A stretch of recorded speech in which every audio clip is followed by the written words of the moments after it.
Salam sejahtera, terima kasih karena bersama dengan saya di Nazlin Unity Channel. Sudah lama kita tidak dengar case tentang Naimah Zainuddin, yaitu istri kepada Allahyarham Tun Daim Zainuddin. Apa cerita? Bagaimana ceritanya? Hari ini disahkan bahwa keputusan kes Naimah merujuk kesahihan tuduhan akan diumumkan pada 18 Februari ini. Wow. Mahkamah Session di Kuala Lumpur hari ini menetapkan 18 Februari depan untuk keputusan permohonan isteri bekas Menteri Kewangan Allahyarham Tun Daim Zainuddin bagi merujuk persoalan undang-undang mengenai kesahihan pertuduhan gagal mengisytiharkan harta yang dihadapinya ke Mahkamah Tinggi. Ramai netizen sebenarnya yang agak terkejut dengan hal ini. Kata mereka, apalagi kesahihan yang perlu dibuat sedangkan sudah tidak mengisytiharkan harta atau gagal mengisytiharkan harta. Kenapa pula jadi macam tu, kata netizen. Sedangkan netizen yang lain, rakyat yang lain pun perlu mengisytiharkan harta tanpa banyak soal. Kenapa pula isteri Tun Daim Zainuddin ini banyak songe, rujuk sini, rujuk sana pula, kata mereka. Hakim Azura Alwi menetapkan tarikh itu selepas mendengar hujahan daripada pasukan pembelaan yang mewakili Toh Puan Naimah Abdul Khalid selaku pemohon dan pihak pendakwaan sebagai responden. Mahkamah menetapkan keputusan permohonan itu pada 18 Februari 10 pagi katanya. Pada 29 Februari tahun lepas, Naimah memfailkan permohonan untuk merujuk persoalan undang-undang membabitkan Seksyen 30 dalam kurungan 5, Seksyen 36 dalam kurungan 2, Seksyen 62 Akta Suruhanjaya Pencegahan Rasuah SPRM serta Seksyen 32 Akta Pencegahan Pengubahan Wang Haram, Pencegahan Pembiayaan Keganasan dan Hasil daripada Aktiviti Haram 2001 ke Mahkamah Tinggi. Terdahulu, Peguam Datuk Dr. Gurdial Singh Nijar yang mewakili Naimah berkata, seksyen-seksyen tersebut mungkin melanggar Perkara 5 dan Perkara 8 Perlembagaan Persekutuan. Peruntukan itu melanggar hak anak guam untuk dilindungi daripada membabitkan dirinya dengan suatu kesalahan dan hak untuk tidak dipaksa memberikan keterangan membabitkannya dalam suatu kesalahan yang akan digunakan dalam suatu prosiding selain hak untuk perbicaraan yang adil. Oleh itu, isu perlembagaan ini boleh dipertikaikan dan bukan bersifat remeh. Justru, pihak kami mohon agar mahkamah membenarkan permohonan untuk merujuk persoalan undang-undang ke Mahkamah Tinggi bagi pertimbangan lanjut sama ada isu ini wajar dirujuk ke Mahkamah Persekutuan, katanya lagi. Sementara itu, Timbalan Pendakwa Raya Datuk Wan Syarudin Wan Ladin berkata pihaknya membantah permohonan tersebut kerana ia tidak bermerit, remeh, menyusahkan dan menyalahgunakan proses mahkamah.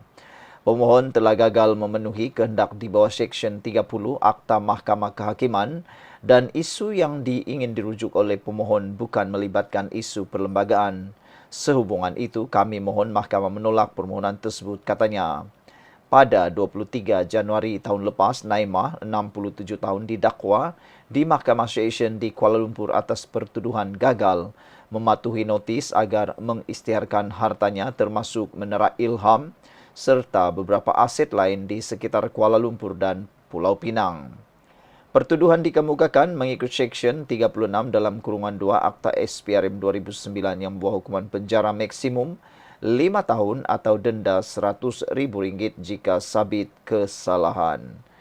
Tinggalkan komen anda. Salam sejahtera, terima kasih kerana bersama dengan saya di Nazlin Unity Channel. Ini satu pendedahan dan pengakuan yang juga luar biasa. Arul Kanda menjawab, saya tidak tahu dana 1MDB beli barang ke Mas Rosmah. Wow. Kalau betullah wang 1MDB, dana 1MDB membeli barang kemas untuk Rosmah, ini memang benar-benar membuatkan ramai rakyat Malaysia marah. Kan, duit itu duit kekayaan negara. Wang itu untuk kemajuan negara, bukan untuk membeli barang kemas Rosmah. Berapa banyakkah barang kemas yang boleh dibeli dengan dana tersebut?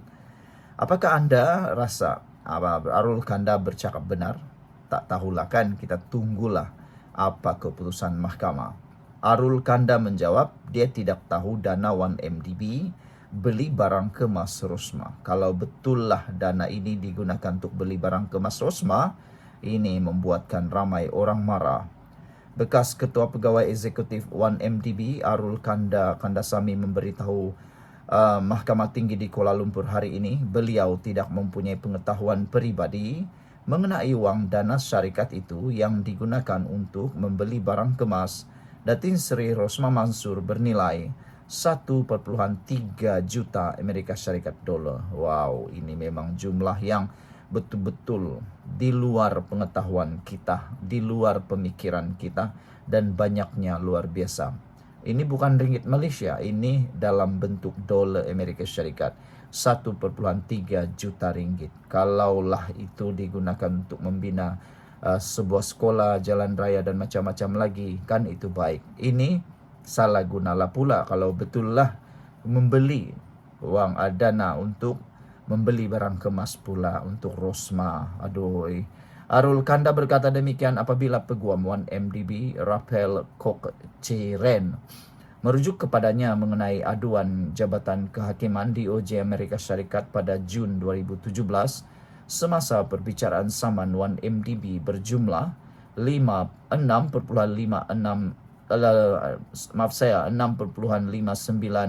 bilion Amerika Syarikat dolar terhadapnya dan bekas pengerusi lembaga pengarah Tan Sri Muhammad Irwan Sarigar Abdullah.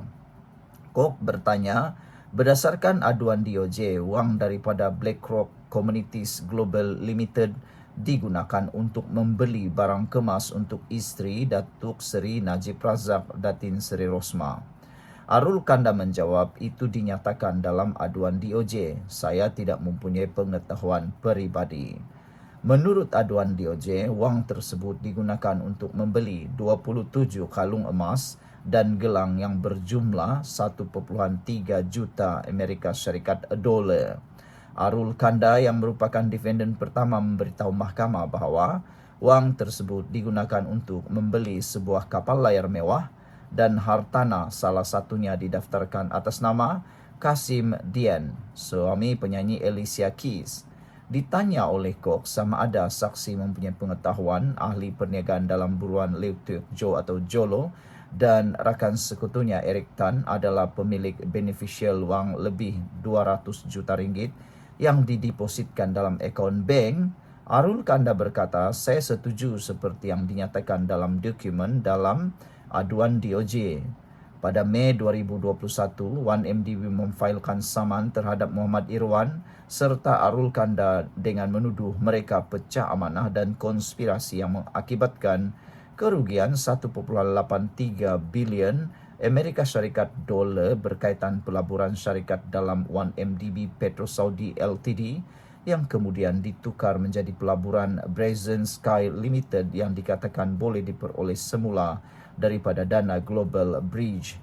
1MDB juga mendakwa kedua-dua defendant melakukan pecah amanah dan konspirasi dengan menggunakan dana syarikat bernilai 3,5 bilion Amerika Syarikat dolar yang dibayar kepada Abar Investment dan 1,265 bilion Amerika Syarikat dolar yang dibayar kepada Syarikat Pelaburan Petroleum Antarabangsa pada 9 Mei 2017.